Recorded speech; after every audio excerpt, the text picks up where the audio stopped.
ஹாஜா மேதீன் என்ன கொண்டு வந்திருக்கீங்க? உருவ அட்டை.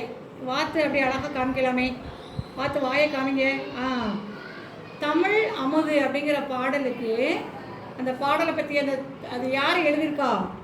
கவிஞர் கண்ணதாசன் எழுதியிருக்கிறார். அப்படி தானே? அந்த பாடலுக்குள்ளேயே தொகுப்பு உருவாட்டம் மூலமாக கொண்டு வந்திருக்கிறாரு. ஓகே, இந்த பாடலை எழுதியவர் யார் அப்படின்னா யாரு? கவிஞர் கண்ணதாசன். எடுத்து காமிங்க, கீழே குனிஞ்சு எடுத்து காமிங்க. கரெக்டாக தான் இருக்கு. எடுங்க எடுங்க தூக்கி காமிங்க. அடுத்து இவருடைய ஊர் எது? சிவகங்கை மாவட்டத்தில் உள்ள சிறுகூடல் பட்டி. அடுத்து இவருடைய பெற்றோர் யார்? சாத்தப்பன் விசாலாட்சி அம்மையார். அடுத்து இவர் எப்போது பிறந்தார்? 24/6/1927 பிறந்தாரு.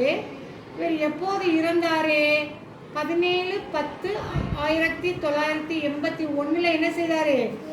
இறந்தாரு. இவருடைய இயற்பெயர் என்னது? முத்தையா. Very good. அழகா என்ன செஞ்சிருக்காப்ல ஹாஜா மேதீன்? ஒரு உருவ அட்டை, வாத்து மூலமா ஒரு உருவ அட்டை செஞ்சு என்ன செஞ்சிருக்காங்க? கொண்டு வந்திருக்காங்க. எல்லாரும் கிளாப் பண்ணலாமே.